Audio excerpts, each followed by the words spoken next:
Properties like this will destroy your pressure washer. This one was so bad that we couldn't even finish the job completely, and in this video we're going to be breaking down what caused the issue, what you need to be on the lookout for, and all the things that we do to mitigate an issue like this on site. But if you're looking to start a pressure washing business and you're not sure what chemicals to use, how to mix them, how to clean every surface on a residential job site, property protection, or how to set up your equipment, be sure to check out the How to Wash course. It'll be the first link in the comment section and the description. But without further ado, let's go ahead and jump right into the video. So Jacob, let's kind of talk through this a little bit. You know, obviously we're on site right now. We're washing this house and we're having water issues. You want to talk specifically about why that is and what people need to look out for? Yeah, so whenever we got here, we noticed that the water pressure was slow.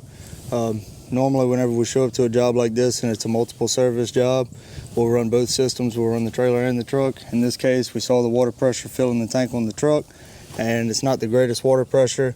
And normally we don't have any issues running out of water on the truck. It's able to keep up, being that it's only a 5 gallon a minute machine. And we just drained the tank completely, so we had to hurry up and cut the pressure washer off, and now we're waiting on water to fill. If we had a machine like a 3.5 gallon a minute where we could pull straight from the house, I wouldn't even chance running it on this house, being that the water pressure is so low, because you would burn up your machine most likely, because it wouldn't be feeding the machine enough water to be able to keep up. In this case, we can let our tank fill up, pull water straight from the tank, and if it drains it again, then so be it. I mean, we're going to get the job done, make the customer happy at the end of the day. Thank goodness we're able to pull from a tank, and we don't have to make that phone call to the customer saying, hey, the water pressure isn't the greatest, so we can't do the job. So typically, you guys, if we ever have water pressure issues, what we'll do is we'll actually double feed the tank. And Jacob, maybe let's walk over to the truck so we can actually show them. But we'll double feed the tank. So we were looking on this property for any water sources that we can find, because we got multiple hoses. So as you guys can see, we have a one water hookup right there, and we got a water hookup on the other side as well. And we actually tried to double feed the tank on this job, but unfortunately, whenever we did that, it wasn't working. It actually cut off one of the water sources. Yes, that's how bad the water pressure is trying to pull from two sources at once. It's actually killing off one of the sources and still slowing the other source down. So it's better to just keep one valve on running water to the tank than actually having two valves on running two different hoses to the same tank.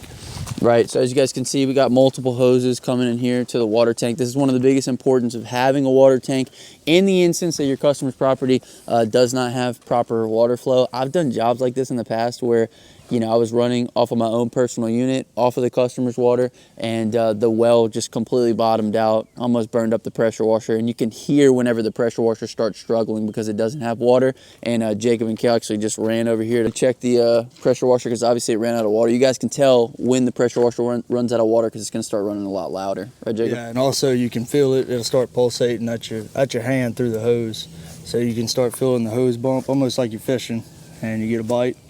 Feel the hose start pulsing, and that means something's going on. The only other thing that I would say is that it is a good idea, if you don't have two systems, or if you're not running two systems, which most people aren't. We're the only ones that usually drag a trailer around with us everywhere we go.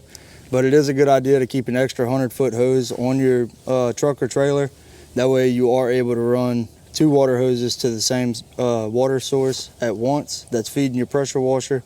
It's came in handy multiple times, especially whenever we have to run the 8 and we have two hoses running to the tank on the 8. It's able to keep up a lot better than it would if it's only coming from one hose filling the tank. So that's the only other thing that I would say. Get an extra 100-foot hose, keep it on your truck.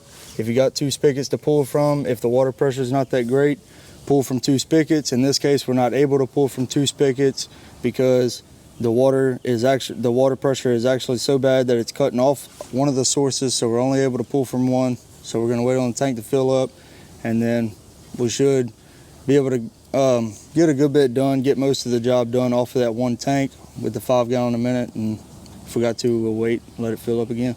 Sweet. Well, we're supposed to do the driveway on this job. Unfortunately, we got another like huge job after this that we're going to go to, so probably won't be able to get that done. We're actually just let the customer know that that's something that we're not going to be able to do today. Right, Jacob? Yeah, we may be able to rinse it off.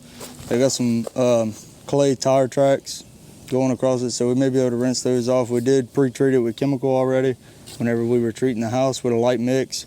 Normally we would treat a driveway with a hotter mix, but we went ahead and sprayed it while we were hitting the house because we knew the water pressure wasn't that great to begin with. Probably rinse off the clay and then let the customer know that we're not able to surface clean it because, you know, we don't really have all day just to sit here and wait on the tank to fill up 4 different times. Absolutely. So if you guys made this far in the video, comment down below water. Always be cognizant of the water pressure at the houses that you guys are cleaning, because in the event that you let your pressure washer run and there's not enough water flow, then bad things can happen. And if you run the customer's water supply up, then bad things happen there too. So anyway, if you guys enjoyed the video, hit the thumbs up, subscribe to the channel. Until next time, hustle hard, get that money, baby. Peace.